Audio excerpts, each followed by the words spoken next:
Hello and welcome to Star Eater, a game of titanic dueling capital ships, featuring inertia-based movement and simultaneous action selection for 2 to 4 players.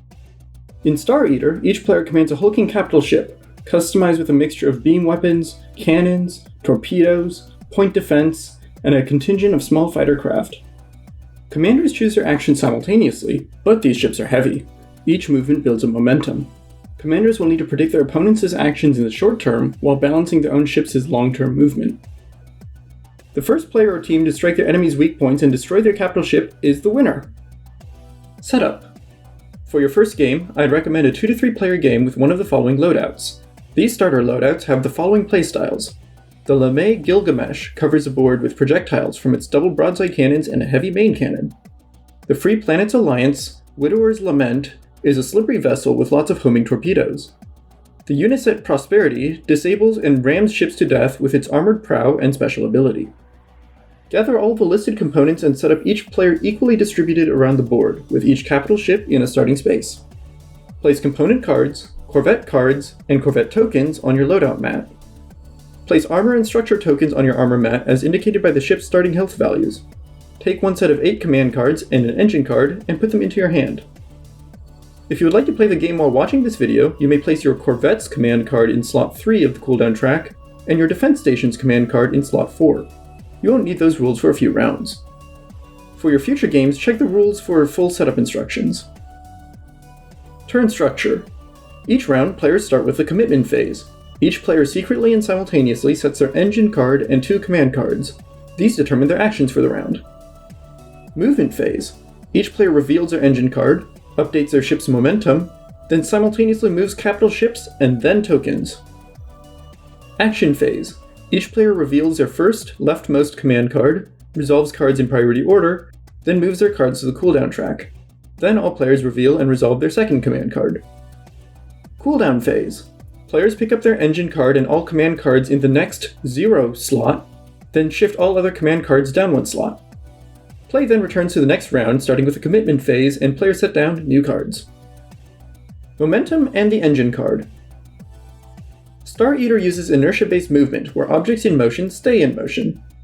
Your capital ship will drift in the directions given until you accelerate in a new direction. Each round, during the commitment phase, you set down your engine card with one of 10 options, indicating how you would like to accelerate this turn.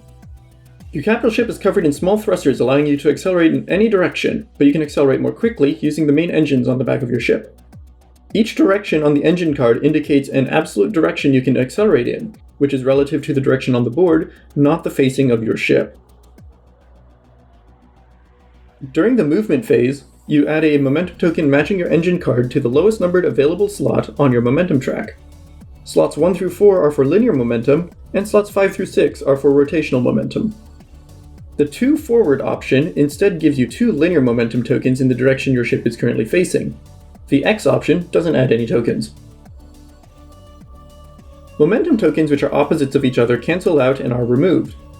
Linear momentum tokens which are 120 degrees apart average out to a single token halfway between the two, with the other token removed.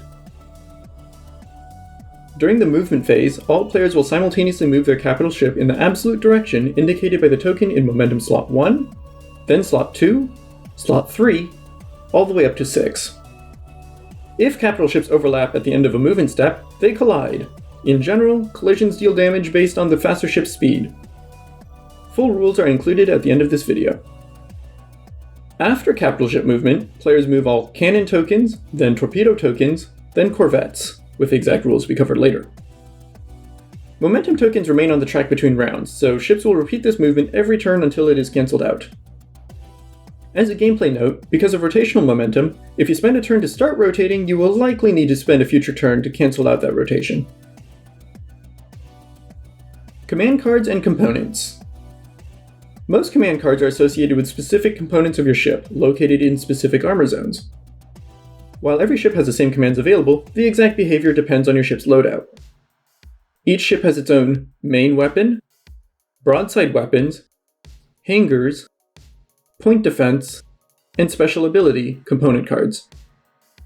The remaining command cards, power to engines and vent coolant, do not have a corresponding component. Most command cards will refer to your component cards' effects and cooldown value, so use those when resolving your card. During the action phase, all players reveal their first leftmost command card, then take turns resolving their cards from lowest to highest priority. In case of a tie, players check the tiebreaker value on their component cards, and the player with the lowest value goes first. Afterwards, players move their resolved command cards to the cooldown track. Then all players repeat the process with their second command card. Weapons and damage. Your most commonly used command cards are your Fire Main, Port Broadsides, and Starboard Broadsides command cards, which activate the weapon components on your ship. Playing one of these cards activates every weapon of that type on your ship. All weapons have a damage and cooldown value. After that, the exact behavior depends on the weapon type. Beam weapons are simple. When fired, trace a straight line out of the front of the weapon up to the weapon's maximum range. If this line crosses a capital ship, it stops and deals damage to that armor zone. Any tokens along this line are destroyed. Cannon weapons have a speed value instead of a range value. When fired, it launches a projectile token out of the front of the weapon, moving a number of spaces equal to its speed. The projectile token stays on the board, moving forward every round equal to its speed during the movement phase, after capital ships move.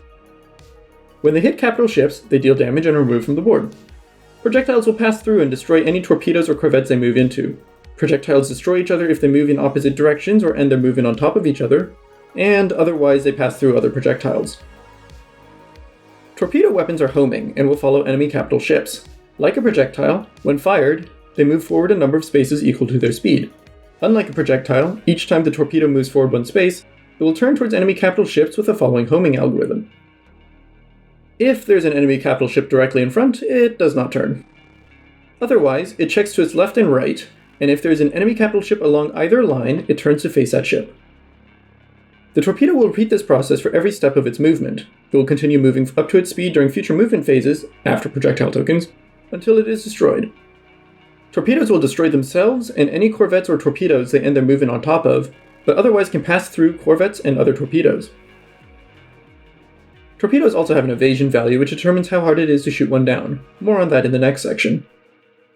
Note that token-based weapons can only have a certain number of tokens on the board at a time. In general, when a capital ship suffers damage, it loses armor equal to the damage value in whichever armor zone suffered damage. Any leftover damage follows a damage line and is dealt to the next armor or structure zone. Once a capital ship's structure is reduced to 0, the ship is destroyed, and the opponent which did this wins the game. Note, if the capital ship suffers structure damage multiple times from the same attack or collision, it only suffers the highest damage value, instead of the total damage value. This is to prevent certain massive attacks from destroying a capital ship in a single shot. Also note, taking damage does not have any other side effects. Your weapons work just fine without armor. Now, you can pause the video here, play a few rounds, and resume when you're ready to cover corvettes. Corvettes. Corvettes are nimble yet incredibly fragile support craft. They allow you to strike enemy weak points but are destroyed if anything touches them. You can play the Corvettes card to launch, move, attack with, and repair your 4 corvettes. Usually you will play the Corvettes card to gain 3 corvette activations, each of which can be divided among your corvettes or all spent on a single corvette.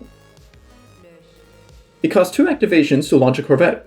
Take it from your loadout mat and place it adjacent to and facing away from one of your ship's hangars. Don't forget to apply any bonuses from your hangar component card. You may spend 1 activation to move a corvette. Corvettes have a speed and turn value. First, you may rotate it a number of times up to its turn value, then move forward up to its speed with a minimum of 1 space, then rotate it if you have any unused turns remaining. You may spend 1 activation to attack with a corvette. Resolve its weapon at the bottom of its card. Each corvette may only attack once per round. Corvettes introduce direct fire weapons, which are less powerful than beam weapons. These are fired out of the front of the corvette and might hit the first enemy or token in front of them, up to their maximum range. They must have accuracy equal to or greater than the target's evasion to hit their target. You may spend 1 corvette activation to increase its accuracy by 1 for the duration of the attack. Note that direct fire weapons cannot destroy projectile tokens, because projectile tokens do not have evasion values. During the movement phase, each corvette drifts forward exactly 1 space after all other tokens. When a corvette is hit, or collides with almost anything, it is destroyed and removed from the board. You may later play the corvette's card to repair it and return the token to your loadout mat. And watch out for crushing your own corvettes. It happens surprisingly often. Now, you can pause the video here, play another round, and resume when you are ready to cover point defense. Point defense. Point defense weapons are small turret-mounted guns designed to intercept torpedoes and corvettes. They cannot deal damage to capital ships. You can fire a point defense weapon before or after anything moves by spending 1 targeting token. You gain targeting tokens by playing the defense stations card, and you lose 1 targeting token during each cooldown phase.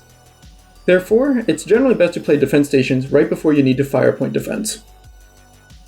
To fire a point defense weapon, choose a space within range in any direction, which can include shooting over your own capital ship.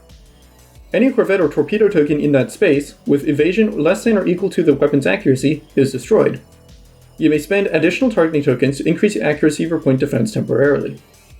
Point defense can be obstructed by other tokens or enemy ships. For straight lines this is straightforward, but for other directions, trace a line from the closest point between the point defense and the target space, following the edges of spaces between the two. If any 2 edges are occupied by tokens or ships, the attack is obstructed and cannot be made. That's everything you need to know to continue playing. The only remaining rules involve collisions. You can pause the video here, continue your game, and resume if 2 capital ships collide. Collisions. In summary, when 2 capital ships collide, damage is dealt based on the faster ship's speed, and the 2 ships will bounce a little.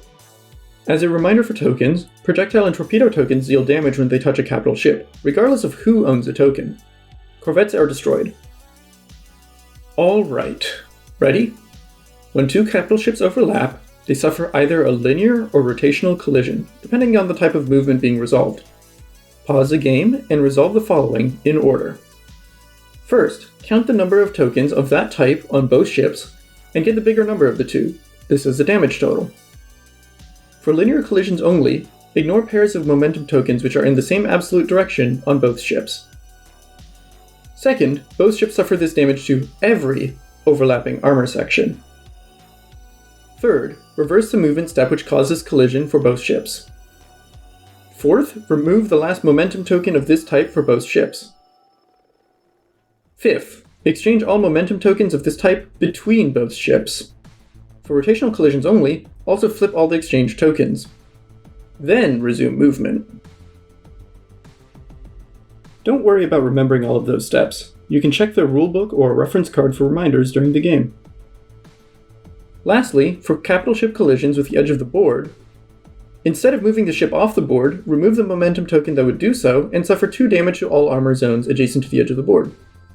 And that's Star Eater. Play quickly and don't overthink things, and the game will go at a good pace. Good luck, Commander, and have fun!